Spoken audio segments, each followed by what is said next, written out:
Hello दोस्तों, GB wise channel में आपका स्वागत है।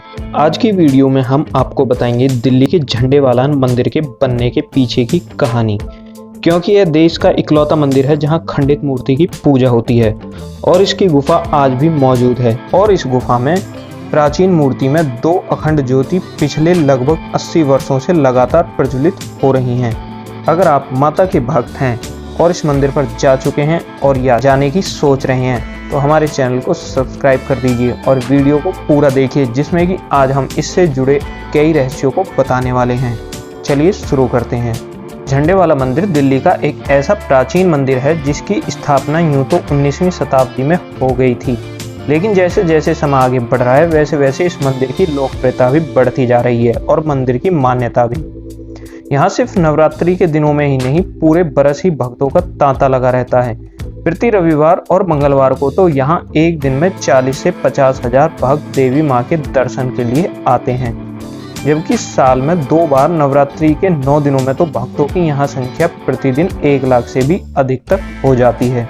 झंडेवाला मंदिर की स्थापना सन 1875 के आसपास हुई थी। उस समय यह क्षेत्र अरावली की पहाड़ियों से घिरा एक मनमोहक स्थल था, जो उस दौर की मूल पुरानी दिल्ली से बाहर के हिस्से के रूप में प्रचलित था, जहाँ के घने जंगल, हरियाली और फलों के वृक्ष आदि सभी को अपनी ओर आकर्षित करते थे। इस शांत और प्राकृतिक मनोहर क्षेत्र को देख अक्सर कई तपस्वी यहाँ आकर साधना तपस्या भी करते थे, जिनमें उस समय के एक बड़े कपड़ा व्यापारी बद्रीदास भी थे, जो माँ दुर्गा के बड़े उपासक थे। बताया जाता है कि एक बार जब वह यहाँ साधना में बैठे थे तो उन्हें अनुभूति हुई कि जैसे देवी माँ उनसे कह रही हैं कि यहाँ खुदाई करो। ऐसा आभास बार बार होने पर बद्री भगत ने इस क्षेत्र की जमीन खरीदकर यहाँ खुदाई कराई, तो वहाँ प्राचीन मंदिर के अवशेषों के साथ माँ दुर्गा की एक प्राचीन मूर्ति भी मिली। बद्री भगत को यह देख जहाँ प्रसन्नता मिली, वहाँ उन्हें तब दुख भी हुआ जब उन्होंने देखा कि खुदाई के दौरान माता रानी की मूर्ति के दोनों हाथ टूट गए, क्योंकि टूटने से वह मूर्ति खंडित हो गई थी और हिंदू धर्म की मान्यताओं के अनुसार खंडित मूर्ति की पूजा नहीं की जाती।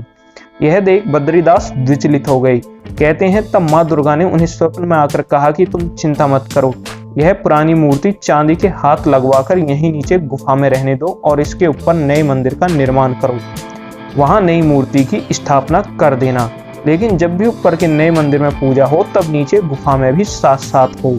उसके बाद बद्री भगत ने ऐसा ही किया। तब से यहाँ गुफा और ऊपर के मंदिर में एक साथ पूजा अर्चना की जाती है।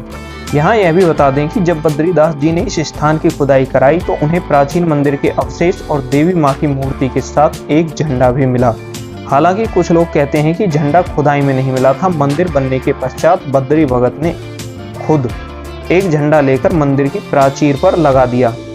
उस समय यह क्षेत्र वीरान सा था और दूर तक कोई आबादी नहीं थी, इसलिए वह झंडा दूर से ही दिखाई देता था, जो इस बात का भी प्रतीक था कि यहाँ एक मंदिर है। बस तभी से लोग इसे झंडे वाला मंदिर कहकर संबोधित करने लगे और आगे चलकर यही नाम प्रचलित हो गया। अब तो बरसों से इस पूरे क्षेत्र को झंडेवालान कहा जाने लगा है। मंदिर में जहाँ गुफा में प्राचीन मूर्ति है और उसके ऊपर देवी माँ की नई मूर्ति की स्थापना की गई है, वहीं गुफा में प्राचीन शिवलिंग और शिव परिवार भी है।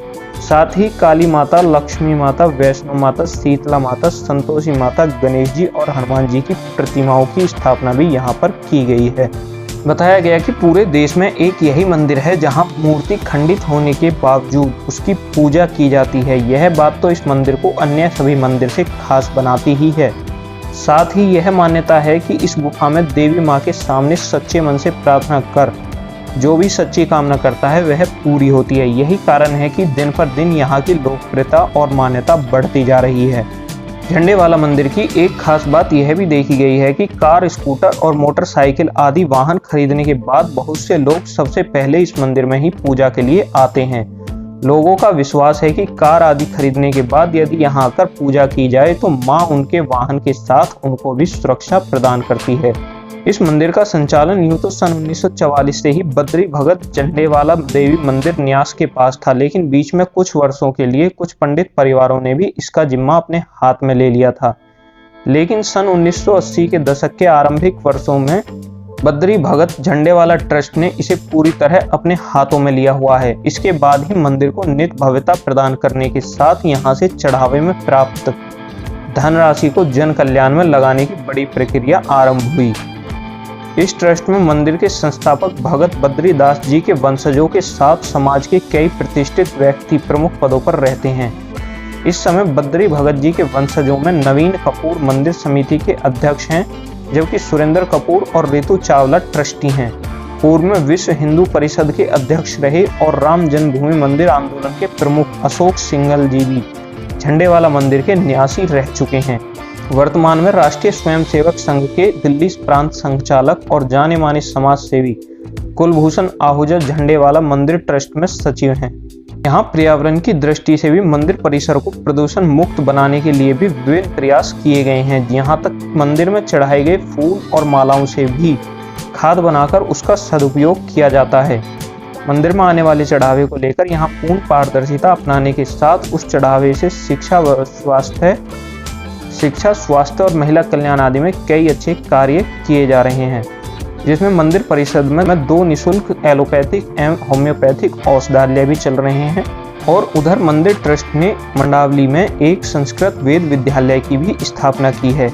झंडेवाला मंदिर की व्यवस्था में अपनी भागीदारी निभाने के लिए जहां करीब 30 पुजारी और करीब 100 अन्य व्यक्ति नियुक्त हैं, वहां लगभग 2500 पुरुष और महिलाएं सेवादार के रूप में अपनी मुफ्त सेवाएं प्रदान करते हैं। इधर अब पिछले कुछ वर्षों से यहाँ एक नई परंपरा बन गई है कि नवरात्र शुरू होने से 1-2 दिन पहले दिल्ली एनसीआर के अनेक मंदिरों से लोग झंडेवाला मंदिर आकर अपने मंदिर की ज्योत प्रज्वलित करके ले जाते हैं। यहाँ यह भी बता दें कि इस झंडेवाला देवी मंदिर की एक खास बात यह भी है कि गुफा की प्राचीन मूर्ति में 2 अखंड ज्योति पिछले लगभग 80 वर्षों से लगातार प्रज्वलित हो रही हैं। उम्मीद है आपको हमारे द्वारा दी गई जानकारी पसंद आई होगी। अगर आपको हमारी ये वीडियो पसंद आई हो तो हमारे चैनल को सब्सक्राइब कीजिए, वीडियो को लाइक और शेयर कीजिए। धन्यवाद।